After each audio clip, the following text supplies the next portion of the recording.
মাস্কেট night 2026 ওমানের সবচেয়ে বড় ফেস্টিভ্যালে এক অবিস্মরণীয় রাত। আকাশ জুড়ে অসাধারণ ড্রোন শট,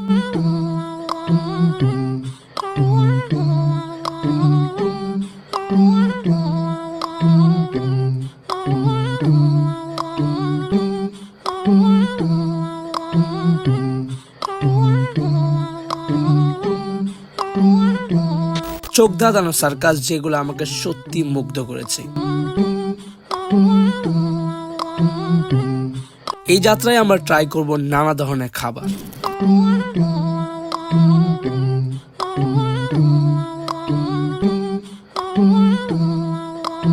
আর দেখব এমন অনেক কিছু যেগুলো দেখলে আপনিও অবাক হবেন।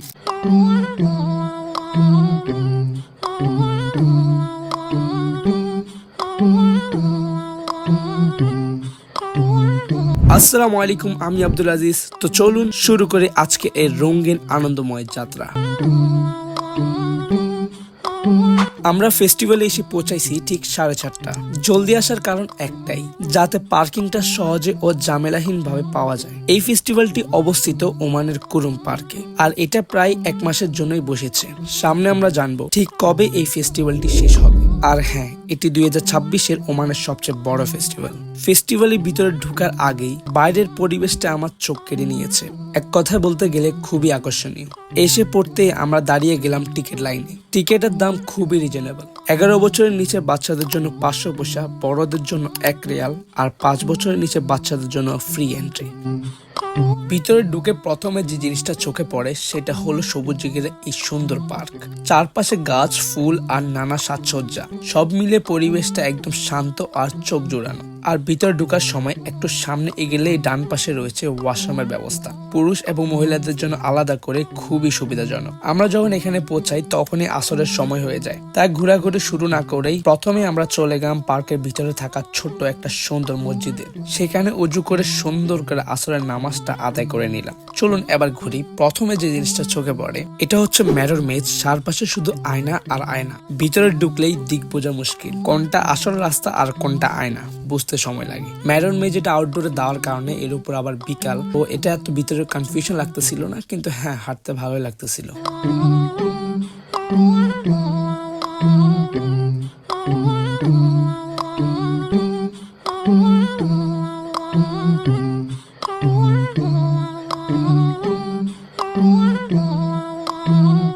প্রথমেই বলেছিলাম এই ফেস্টিভ্যালটি কুরুম পার্কে অবস্থিত।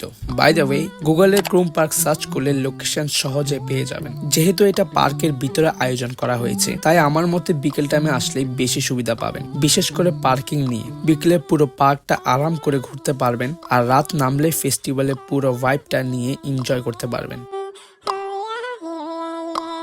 পার্কের ভিতরে এক আকর্ষণীয় জায়গা হলো এই লেকটা। বিকেলে এখানে এসে আপনি পার্কের সবুজ আর শান্ত ভিউ উপভোগ করতে পারবেন। আর রাত হলেই ফেস্টিভ্যাল লাইটিং এত সুন্দর করে এই জায়গাটাকে সাজায়, এটা দেখতে খুবই অন্যরকম লাগবে। সূর্য ডোবার সময় পার্কের পরিবেশ একদম মনোমুগ্ধকর।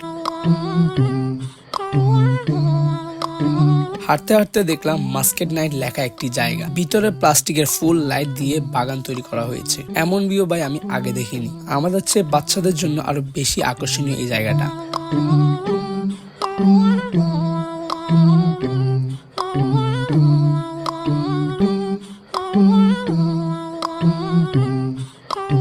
এই সুন্দর লাইটের ফুলের বাগান ঘোরার পর একটু হেঁটে সামনে এগিয়ে গেলাম এবং দেখলাম একটা ফ্যান্টাসি লাইটিং টানেল, যেখানে সামনে বাচ্চারা ছবি তুলছে। আমি সত্যি বলতে কি এটা কি জিনিস ঠিক বুঝতে পারিনি।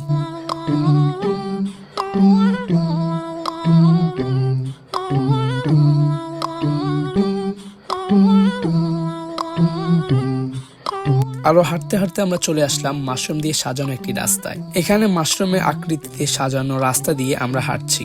উপরে তাকাই দেখি চোখ দুটো এমন ভাবে সাজানো, চোখের রিয়েকশন দেখে মনে হচ্ছে তার মাথায় ঘোরাচ্ছে। এবার চলুন রাতের এই পুরো ফেস্টিভ্যালটা উপভোগ করি। গাছের উপরে 3D লাইটিংটা সত্যি জোস লাগছে। একটু সামনে এগোতে আবার দেখা পেলাম আরেকটা লাইটিং টানেল, যেখানে বাচ্চারা দাঁড়িয়ে দাঁড়িয়ে ছবি তুলছে। এসব আয়োজন মূলত বাচ্চাদেরকে আকর্ষণ করার জন্যই করা হয়েছে। বিকাল থেকে অনেক ঘোরাঘুরি হয়েছে, তাই এবার ভাবলাম কিছু খেয়ে নিই। একটা ওমানের স্টলের সামনে অর্ডার করে আমরা স্যান্ডউইচ খেয়ে নিলাম। খাওয়া শেষ করে লেকের সামনে এসে কিছুক্ষণ দাঁড়ালাম, কারণ এই জায়গাটাতেই ফেস্টিভ্যালের লাইটিং শো দেখানো হয়। অনেকক্ষণ অপেক্ষা করার পর অবশেষে সেই দৃশ্যটা দেখতে পেলাম, যেটার জন্য সবাই এতক্ষণ অপেক্ষা করছিল। এই শোগুলো নির্দিষ্ট সময় পর পর হতে থাকে।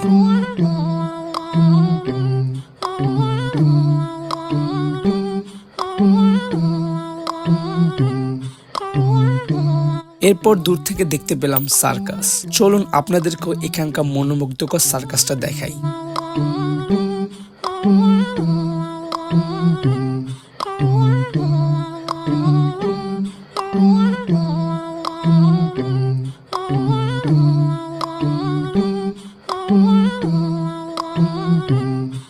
সামনে আরো কিছু সার্কাস আছে দেখার মতো। এবার রওনা দিলাম বাচ্চাদের রাইডের দিকে। বাচ্চাদের আনন্দ জায়গাটা কিন্তু পার্কের অন্য পাশে, তাই আমরা ধীরে ধীরে এই জায়গা থেকে বের হয়ে গেলাম। এই যে একটা মেশিন দেখছেন, এটা মোবাইলের কভারের পিছনে ছবি প্রিন্ট করার একটা মেশিন। তবে ছবি লাগাতে গেলে একটু ভালোই খরচ পড়ে, ফেস্টিভ্যাল বলে কথা। এরপর চলে এলাম বাচ্চাদের খুব আনন্দের জায়গায়, যেটা একসময় আমাদেরও খুব পছন্দের জায়গা ছিল। এখানে বাচ্চারা সবাই নিজের মতো করে ব্যস্ত, কেউ হাসছে, কেউ খেলছে, আর এগুলা দেখে অবশ্যই আমাদের ভালো লাগছে। এই আনন্দের মাঝে যদি কিছু খাবারের জিনিস থাকে তাহলে জিনিসটা আর অন্য লেভেলে যায়। সো কিছু খাওয়ার জন্য নিয়ে নিলাম।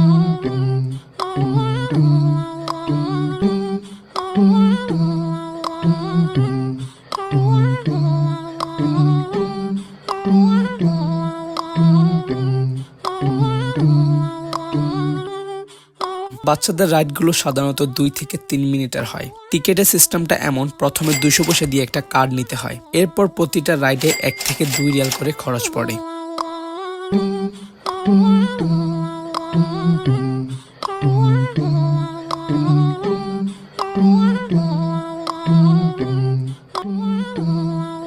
এখানে ভালো একটা সময় কাটানোর পর এবার রওনা দিলাম মেইন ফেস্টিভ্যালের দিকে, যেখানে এখনো অনেক কিছু দেখা বাকি। আর একদম শেষে আছে এমন এক জিনিস যেটা দেখার মতো, ড্রোন শট।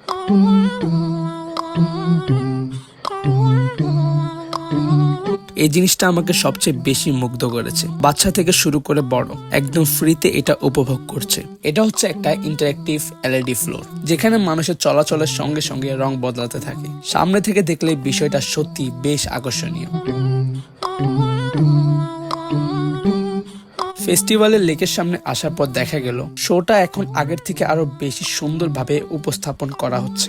লাইটিং আর পরিবেশ দুইটা মিলিয়ে ভিউ একদম আলাদা লাগছে।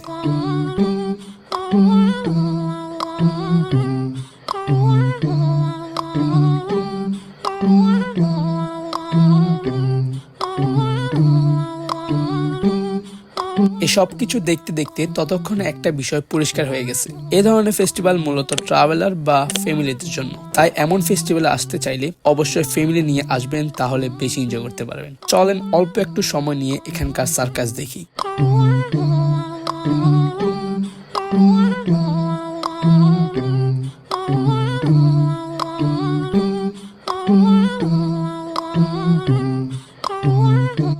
এরপর আমরা ঢুকে পড়লাম গ্লোবাল ভিলেজ।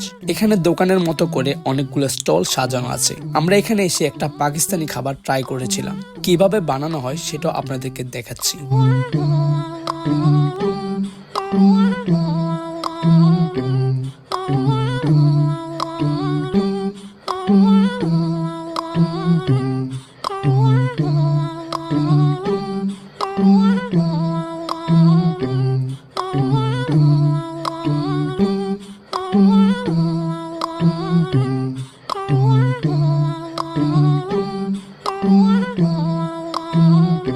এছাড়া এখানে কিছু ঐতিহাসিক জিনিসও প্রদর্শন করা হয়েছে এবং বিক্রির জন্য রাখা হয়েছে।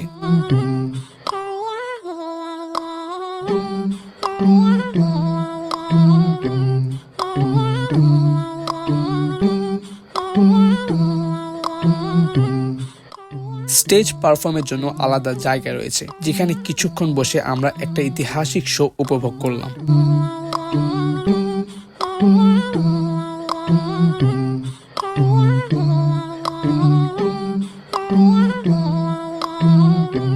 চলুন এবার ফেস্টিভ্যালের সবচেয়ে আকর্ষণীয় অংশ ড্রোন শট উপভোগ করি।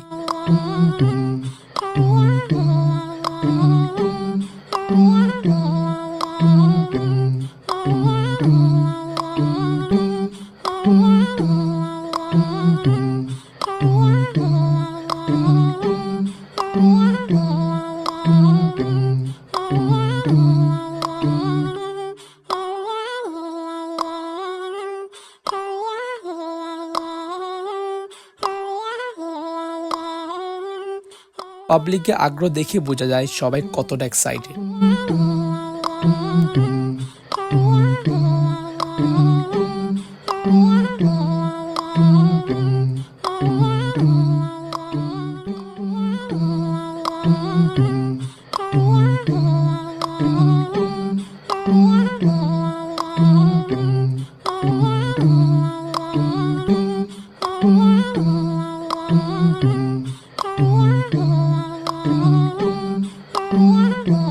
ড্রোন শো দেখতে দেখতে একই সাথে সার্কাস দেখার সুযোগও হয়ে গেল।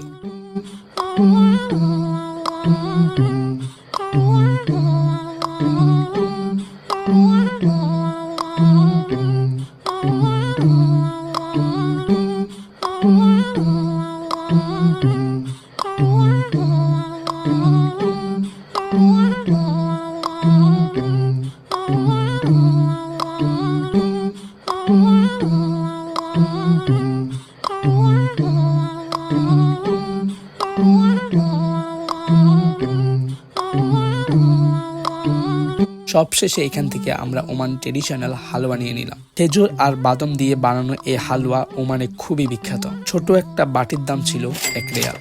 এই ফেস্টিভ্যালটি শুরু হয়েছিল জানুয়ারি 1 তারিখে এবং প্রায় 1 মাস চলেছে। ভিডিওটা আপলোড করতে করতে ফেব্রুয়ারি হয়ে গেছে, তাই এখন আর কুরুম পার্কে গেলে এই ফেস্টিভ্যাল পাবেন না। তবে হ্যাঁ, প্রতি বছর জানুয়ারি মাসে পুরো ওমানে এই ধরনের ফেস্টিভ্যাল বসে। ডিসেম্বরের শেষে অনলাইনে ওমান ফেস্টিভ্যাল সার্চ করলে আপনি পেয়ে যাবেন কোথায় নেক্সট ফেস্টিভ্যাল বসেছে। এছাড়া এই ফেস্টিভ্যালের সম্পর্কে সব প্রয়োজনীয় তথ্য আমরা ডিসক্রিপশন বক্সে দিয়ে দিয়েছি। আজকের ভিডিওটা এইটুকুই। ভালো লাগলে সাবস্ক্রাইব করে রাখেন। দেখা হচ্ছে পরবর্তী কোনো এক ভিডিওতে।